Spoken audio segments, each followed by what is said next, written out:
bangsa di dunia, tak terkecuali Indonesia. Sebab sampai saat ini belum juga ditemukan serum antibodi untuk melawan COVID-19. Sementara tingkat penularan dan orang yang terinfeksi terus melaju pesat. Pemerintah Indonesia juga terus melakukan beragam upaya untuk melakukan deteksi awal mereka yang terpapar maupun yang terkonfirmasi positif COVID-19. Laboratorium diperbanyak agar pengujian sampel bisa signifikan sebagai rujukan. Rapid test dan swab test juga masif dilakukan, termasuk sosialisasi menjalankan protokol kesehatan guna memutus mata rantai COVID-19. Sejumlah negara pun seolah berpacu dengan waktu, terus melakukan pengujian klinis guna menemukan vaksin penyembuh pasien positif corona. Indonesia sendiri pertengahan Agustus ini juga tengah melakukan uji klinis fase 3 vaksin coronavirus disease 2019 di Kota Bandung. Sebanyak 1.620 relawan dilibatkan dalam penelitian vaksin buatan Sinovac Tiongkok sebelum nantinya diproduksi massal oleh PT Bio Farma Persero. Ironisnya, belakangan aksi klaim obat untuk menyembuhkan COVID-19 kian marak dan beredar di sejumlah toko belanja daring dengan harga murah. Salah satunya herbal Hadi Pranoto yang diklaim bisa menyembuhkan pasien positif COVID-19. Untuk menghindari kepanikan warga, BPOM cepat bertindak dengan menarik seluruh herbal Hadi Pranoto dan kepolisian juga memeriksa Hadi dan musisi Anji. Tim Liputan Berita 1. Kontroversi obat COVID-19, itulah topik Morning Talk kita pagi ini. Dan untuk membahasnya, kita terhubung dengan tim pakar medis Satgas COVID-19, Dr. Erlina Burhan. Selain itu, kita juga terhubung melalui telepon dengan Ketua Umum Ikatan Dokter Indonesia, Dr. Daeng Muhammad Fakih. Selamat pagi, Dr. Erlina dan juga Dr. Daeng. Selamat pagi. Selamat pagi. Oke, Dr. Daeng, saya izin mau ke Dr. Erlina dulu. Dr. Erlina, ini dokter sebagai yang terjun langsung, sebagai yang menangani COVID-19 ini kan saat ini banyak sekali informasi mengenai adanya obat, herbal atau apapun itu. Tanggapan dari Dr. Erlina sendiri bagaimana? Ini sebagai tim medis merasa terbantu dengan adanya obat-obat seperti ini atau membuat semakin pusing dengan keadaan seperti ini, Dr. Erlina? Ya, pertama sekali saya ingin menyampaikan kepada masyarakat bahwa obat yang spesifik untuk COVID hingga saat ini belum ada. Bahkan di negara-negara lain pun belum ditemukan obat yang spesifik untuk COVID.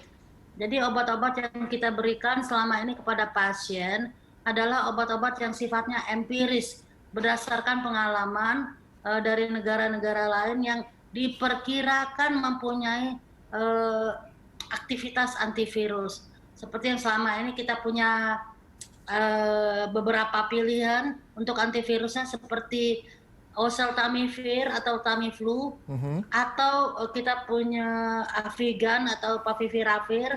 Kemudian antivirus lainnya adalah kombinasi antara lopinavir dan ritonavir atau disebut juga Luvia. Dan kemudian berikutnya adalah remdesivir yang merupakan antivirus terbaru yang baru mendapat izin dari FDA. Jadi hanya itu adalah beberapa obat antivirus yang kita pakai. Di samping juga kita memberikan azitromisin dan untuk kondisi tertentu kita juga kombinasikan dengan hidroksikloroquine. Jadi sekali lagi belum ada obat spesifik untuk antivirus, untuk anti COVID ini. Dan kalau ada orang yang mengklaim bahwa menemukan obat, itu kita tidak serta-merta harus langsung bisa menerima dan percaya, karena untuk membuktikan bahwa obat itu ampuh untuk suatu penyakit, itu perlu tahapan uji-uji. Ada uji preklinis, uji terhadap sel atau hewan percobaan. Kemudian ada uji klinis 1, 2, dan 3. Jadi kalau itu tidak dilakukan, maka sebaiknya kita hati-hati dengan pernyataan atau klaim sepihak dari seseorang yang mengatakan menemukan obat anti-COVID. Seperti itu. Dr. Erlina, sejauh ini obat-obat antivirus yang sudah digunakan seberapa efektif untuk virus COVID-19 ini, Dok? Ya, jadi sebagaimana yang kita juga semua tahu dengan obat-obat standar yang kita berikan saat ini yang sifatnya empiris, memang ada sebagian yang sembuh, tapi juga kan dari Contohnya 100.000 lebih kasus di Indonesia, ada yang 5 ribuan yang meninggal, artinya ini tidak berhasil. Tapi memang dimanapun ini terjadi bahwa kesembuhan tidak dapat dicapai pada 100% pasien. Ya. Oke, saya mau ke Dokter Daeng. Dokter Daeng, ini juga sudah menanggapi kalau kita melihat kasus terakhir mengenai obat herbal untuk yang diklaim bisa menyembuhkan COVID-19. ID sendiri untuk saat ini apa yang dilakukan kemudian ke depan akan seperti apa? Ya, halo. Bisa mendengar suara saya, Dok? Ya, ya, baik. Jadi begini, Oke. kalau bicara herbal itu atau jamu ya, itu ada levelnya. Jadi ada yang herbal masih level jamu ya atau obat tradisional. Oke.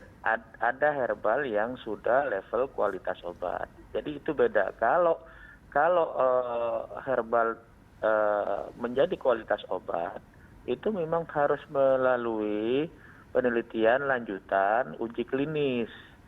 Kalau belum melalui uji klinis, mungkin herbal itu hanya sebagai obat tradisional atau kualitas jamu. Dan kalau itu meskipun sudah mendapatkan izin dari Badan POM, izin edar, itu masih izin edar kualitasnya atau levelnya jamu. Oke. Kalau mau ke level obat, ya harus melalui uji klinis gitu, penelitian. Artinya untuk kalau dikatakan ini sebagai imun, cukup amankah jika digunakan di tengah pandemi seperti ini, Dok? Nah, begini, kalau masalah aman tidak aman, itu kalau sudah otoritas ya, Badan POM yang mengeluarkan izin edar, itu pasti kawan-kawan Badan POM sudah memeriksa safety-nya, faktor keamanannya. Tetapi kalau kita mengatakan herbal itu memiliki kualitas obat, nah itu harus dilihat dulu apakah yang bersangkutan, herbal yang bersangkutan itu sudah melalui uji klinis.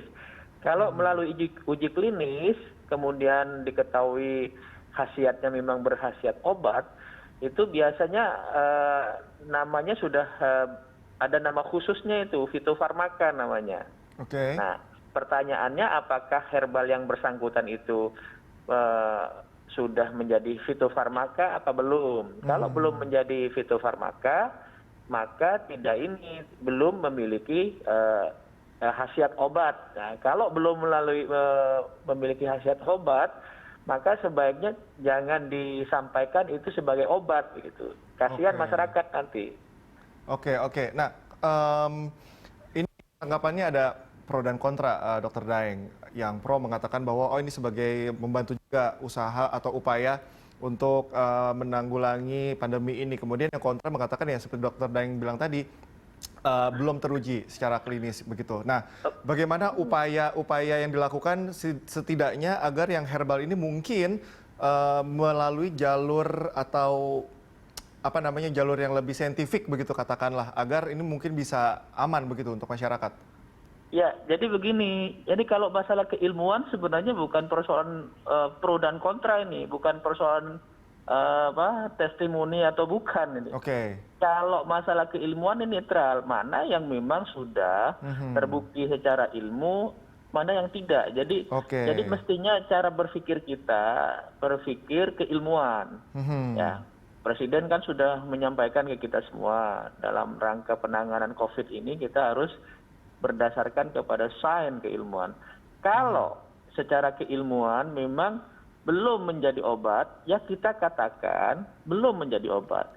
Adapun sudah aman dikonsumsi karena sudah melalui legal, mendapat izin Badan POM, ya memang tidak apa-apa dikonsumsi oleh masyarakat sebagai herbal yang masih kualitas jamu.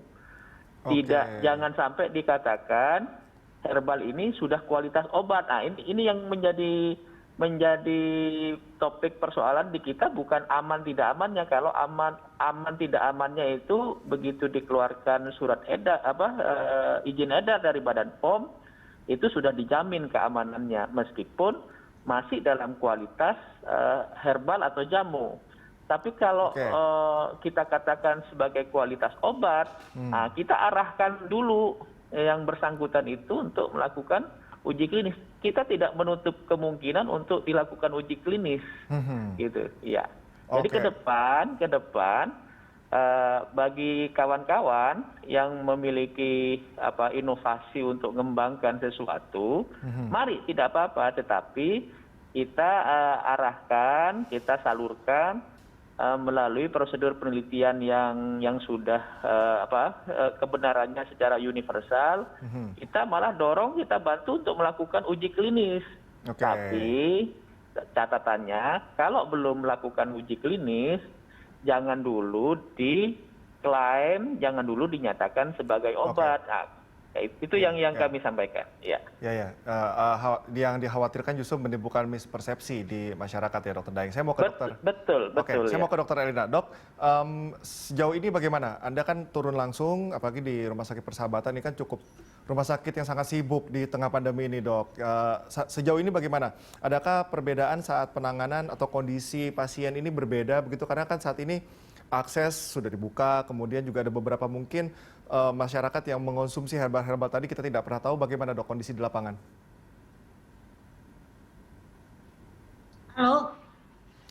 Halo, Dok. Ya, boleh diformulasikan lagi pertanyaannya, tadi agak tersendat sedikit. Saya begini, Dok, saya ingin tahu kondisi terkini di lapangan. Anda kan terjun langsung di rumah sakit untuk menangani pasien. Sejauh ini adakah perbedaan yang terjadi, Dok, karena akses sudah dibuka saat ini, sudah masuk ke PSBB transisi, kemudian juga ada beberapa herbal mungkin yang sudah diklaim begitu dari beberapa pihak, mungkin ada saja masyarakat yang mengkonsumsi. Nah, ini berdampak atau terlihat tidak dampaknya di lapangan sendiri, terutama dalam penanganan medis di rumah sakit, Dok? Kalau di rumah sakit, kami memberikan obat sesuai dengan standar, ya. Jadi obat-obat yang memang sudah diakui dan sudah ada artinya obat yang memang standar untuk sesuai dengan pedoman yang ada. Jadi kalau untuk jamu-jamuan hingga saat ini memang tidak termasuk ke dalam standar of care, tetapi bila mana masyarakat ingin mencoba silahkan saja, ya, karena beberapa jamu kan memang fungsinya sebagai antioksidan atau suplemen, ya, tapi memang bukan obat. Ya, yang penting jangan berlebihan dan jangan membahayakan. Tapi sedikit tentang masalah herbal yang diklaim sebagai obat, saya kira ini harus segera diklarifikasi, jangan sampai ini menjadi disinformasi buat masyarakat, sehingga masyarakat akan merasa, wah, ini ada obatnya, ini kemudian akan menjadi abai. Jadi kita tahu kalau disinformasi diterima begitu saja tanpa klarifikasi, maka akibatnya adalah perilaku yang juga tidak tepat. Ya, seperti itu ujung-ujungnya. Kalau untuk COVID ini, saya khawatir masyarakat akan menjadi abai, tidak menjalankan protokol kesehatan karena merasa nggak apa-apalah, ada obatnya ini begitu. Iya. Dokter Erlina, tadi dokter menyebut bahwa mengkonsumsi jamu itu silakan saja selama takarannya tidak berlebihan dan tidak itu sejauh apa, Dok? Karena gini, kalau misalnya memang yang mengklaim membuat herbal itu berniat untuk membantu, oke-oke saja, tetapi khawatirnya dia oportunis, yang penting produknya laku, ya udah yang penting laku aja gitu. Gimana, Dok? Jadi begini, kalau herbal atau suplemen yang sudah ada izin edarnya, sudah terregistrasi, biasanya kan di kemasannya itu ada namanya, terdiri isinya apa saja, kemudian bagaimana cara meminumnya, dosisnya berapa, dan itulah yang harus kita ikuti. Tetapi kalau botolnya kosong, ya itu berbahaya karena tidak ada pedoman petunjuk begitu, ya. Dan juga kita tidak tahu isinya apa. Tapi kalau jamu-jamuan kan biasanya ditulis ada komponen, apakah itu jahe, ada komponen kunyit atau apa-apa, dan kemudian dikonsumsi misalnya 2 atau 3 kali sehari dengan dosis berapa banyak, dan itu semuanya kan harus lewat suatu uji coba, dan itu biasanya dicantumkan di label dari jamu tersebut. Oke.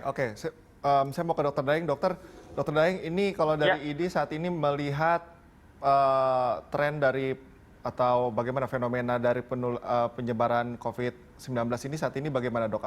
Apalagi sekarang akses sudah dibuka, Dok. Ini IDI sendiri sudah melakukan pemetaan atau evaluasi situasi terkini, Dok? Ya, yang memiliki data secara rutin itu kan pemerintah. Dari data pemerintah, ini kan biar satu data ya, itu kelihatan betul masih peningkatan kasus masih ini ya, masih cukup tinggi ya, di atas 1.000, bahkan mungkin pernah mencapai di atas 2.000 per harinya. Kemudian kasus keseluruhan kan sudah jauh melampaui 100.000. Jadi memang kita ini nampaknya belum sampai ke puncaknya, dan di beberapa kota itu terutama kalau laporan dari BNPB atau Satgas itu kan masih tinggi itu, DKI, Jabar, Jawa Tengah, Jawa Timur, Sulawesi Selatan itu kan masih tinggi. Oleh karena itu kita harus lebih waspada lagi nih, karena di DKI saja kabarnya dari kawan-kawan rumah sakit, mungkin Dokter Erdina itu juga mengetahui, rumah sakit rujukan itu sudah pada penuh nih dengan pasien-pasien, sehingga kita khawatir ini mirip di awal-awal banyaknya penularan, sehingga kita khawatirkan kalau masyarakat tidak disiplin dengan protokol kesehatan, pencegahan tidak dikuatkan, kita khawatir banyak kasus yang kemudian dengan banyaknya kasus itu kapasitas pelayanan rumah sakit nggak cukup. Banyak saudara-saudara kita yang sakit tidak bisa terlayani karena sudah penuh rumah sakit. Nah, ini kita mari cegah bersama-sama supaya tidak terjadi ini. Oke. Ya.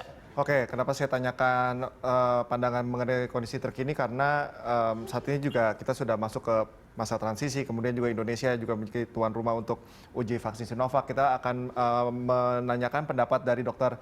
Erlina dan juga Dr. Daeng terkait hal-hal tersebut. Usai jeda, tetaplah bersama kami pemirsa.